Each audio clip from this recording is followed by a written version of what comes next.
अभी हम बात करेंगे बिहार में जिस प्रकार से हो रहा है, और बिहार में निहत्थे छात्रों, युवाओं, शिक्षक अभ्यर्थियों और कोई नौजवान अभ्यर्थी जो प्रतियोगिता परीक्षा की तैयारी कर रहा है, सरकार के मांगे गए आवेदन पर नौकरी के लिए अप्लाई करता है, और जब अपनी मांगों को लेकर, अपने अधिकारों को लेकर सरकार के समक्ष जाते हैं, प्रोटेस्ट करते हैं, आंदोलन करते हैं, चाहे कि लोकतांत्रिक तरीके से जो भी प्रोटेस्ट होता है, सब आंदोलन पर उनका अधिकार रहता है कि सरकार की कमियों को, विभाग और आयोग की कमियों को, अगर गलती हुई है तो उस पर सरकार संज्ञान ले, आयोग संज्ञान ले, परंतु उल्टे उनसे बातचीत करने की बजाय उन पर लाठीचार्ज किया जाना, मुझे लगता है कि इस सरकार की मानसिकता है। और लगातार आप देख रहे होंगे कल जिस प्रकार से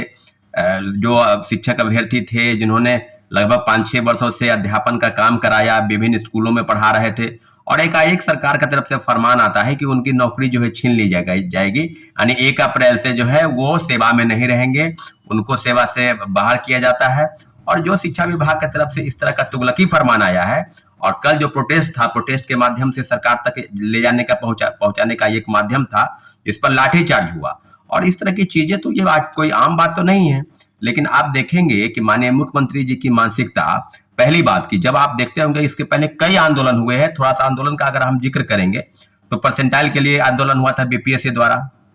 उसके लिए प्रोटेस्ट जब हुआ वहां भी लाठीचार्ज हुआ। उसके पहले शिक्षक अभ्यर्थी, कोई महीना ऐसा दिन बाकी नहीं रहा है जब शिक्षक अभ्यर्थियों पर प्रोटेस्ट के दौरान लाठीचार्ज नहीं हुआ हो। तो सारी चीजें बिल्कुल, और यहाँ तक कि कई विवादित चीजें भी सामने आई है, सरकार के तरफ से कई तरह के वक्तव्य दिए गए, चाहे सीटेट अपेयरिंग की मांग को लेकर प्रोटेस्ट हुआ, वहां लाठीचार्ज हुआ, एसटीटी अपेयरिंग को लेकर प्रोटेस्ट हुआ, वहां लाठीचार्ज हुआ, बीजेपी कार्यालय में सप्लीमेंट्री रिजल्ट को लेकर प्रोटेस्ट हुआ था, वहां भी लाठीचार्ज, धक्का मुक्की, और जितने भी चीजें सामने आ रही है, ये सरकार के या सरकार के उन पदाधिकारियों का जिनका मनोबल इतना हाई लेवल का हो गया है कि किसी से ना बात करना चाहते हैं, न किसी की आवेदन को सुनना चाहते हैं। यहाँ तक कि बीपीएससी ने जो कारनामा किया, बीपीएससी में सेकेंड फेज की बहाली, प्रथम फेज की बहाली पर जो गिरभान सेल बनाए गए थे और गिरभान सेल में आवेदन मांगे गए, तो जाहिर सी बात है कि बीपीएससी की तरफ से जो भी आवेदन मांगे गए थे, लोगों ने आवेदन किया, और आवेदन का जो तर्क था ये कि आप एफिडेविट के साथ देंगे कि आपके तरफ से जो भी, तो आवेदन मांगा गया, आवेदन दिया गया,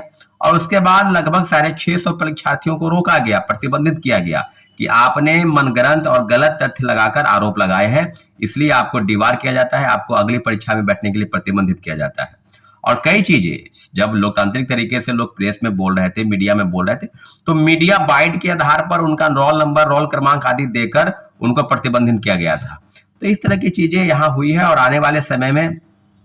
क्या क्या होने वाला है आप समझ लीजिएगा कि बिहार सरकार की उन मानसिकता पर, जब मुख्यमंत्री नीतीश कुमार जी है और उनको बहुत कुछ पता भी नहीं चलता है, अपने अधिकारियों से, अपने कर्मचारियों से जिस प्रकार से बातें करते हैं कि क्या कुछ ऐसा हुआ है, लाठीचार्ज हुआ है, तो आप समझ लीजिए कि इस तरह की चीजें, आप इस बात को बिल्कुल आप भूले नहीं कि पिछले कई सालों से जिस प्रकार से सरकार और सरकार के अधिकारी काम कर रहे हैं, ये बिल्कुल तानाशाही रवैया है, जैसे लगता है कि कानून है ही नहीं, छात्र अभ्यर्थियों की समस्या का सुनने का कोई मतलब है ही नहीं, और लगातार इस तरह की चीजें आपके समझ आएगी। अब जो बातें हैं कि क्या सप्लीमेंट्री रिजल्ट के नाम पर धोखा हुआ, वहां प्रोटेस्ट हुआ तो वहां लाठीचार्ज,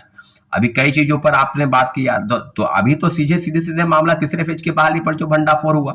उसको लेकर भी प्रोटेस्ट की तैयारी थी, हम लोग को 21 तारीख को बीपीएससी का घेराव करेंगे, लेकिन उसके पहले ही जो है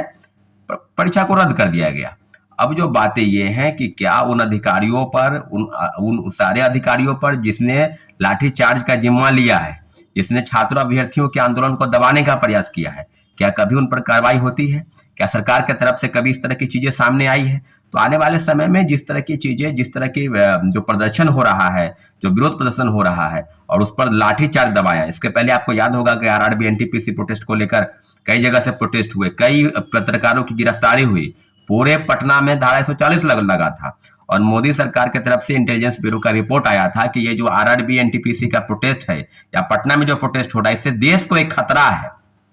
नौकरी आप निकालेंगे नहीं, नौकरी निकालेंगे तो सीट बेच देंगे, पेपर लीक करा देंगे। कोई ऐसा राज्य बाकी है जहां प्रोटेस्ट नहीं हो रहा है? कोई ऐसी परीक्षा बाकी है जहां से पेपर लीक नहीं हुआ? देश के तमाम राज्यों की एजेंसी परीक्षा कंडक्ट कराने वाली सबने पेपर लीक कराया। अभी जेपीएससी का पेपर लीक हो गया, उसके पहले उत्तर प्रदेश के 2 परीक्षाओं का पेपर लीक हो गया। अगर पूरा आकलन करेंगे देश के तमाम राज्यों का, तो कोई ऐसी एजेंसी नहीं है, कोई ऐसी परीक्षा बाकी नहीं है जहां से पेपर लीक नहीं होता है। और पेपर लीक जब होता है तो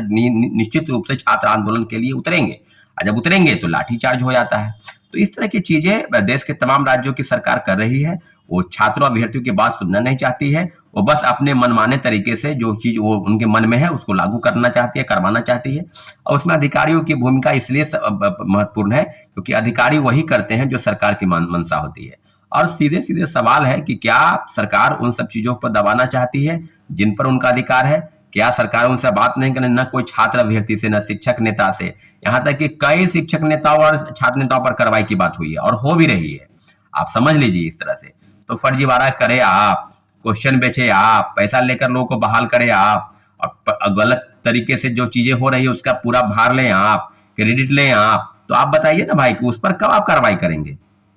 जिस प्रकार से चीजें सामने आ रही है उस पर कब कार्रवाई करेंगे? सीटेट अपियरिंग से लेकर टीआरई 1 से लेकर टीआरई 2 तक बड़े पैमाने पर फर्जीवाड़ा हुआ। सीटेट फेल, एसटीटी फेल और कई फर्जी प्रमाण पत्र, यहाँ डोमिसाइल गलत बनाकर, विकलांगता प्रमाण गलत बनाकर, उन सब लोगों का सबका हक आपने क्यों मारा? उस पर तो आप कार्रवाई नहीं कर पाए, उल्टे छात्रों पर, निहत्थे छात्रों पर कार्रवाई कर रहे हैं। इन सारे बातों पर आपको जवाब देना होगा। निश्चित रूप से बिहार सरकार के माननीय मुख्यमंत्री जी, जिनको पता नहीं रहता है कई चीज, उनसे आग्रह है कि आप इस चीज को पता कीजिए कि क्या छात्र अभ्यर्थियों का लड़ाई क्या इस दिशा में आ गया है कि छात्र जब भी लड़े तो उन पर लाठीचार्ज करना है या करवा देना है। ठीक है साथियों, बिल्कुल हम लोग अपनी लड़ाई को लड़ेंगे। लाठीचार्ज चाहे जितना भी हो, हम लोग का पीठ कंधा उतना ही मजबूत है। हम लोग लड़ने के लिए तैयार है, लेकिन इतना जरूर है पीछे नहीं हटना है। अपने अधिकार की लड़ाई के लिए जब भी लड़ाई लड़ा जाए, लड़ने के लिए हम लोग तैयार है साथियों। ठीक है, धन्यवाद।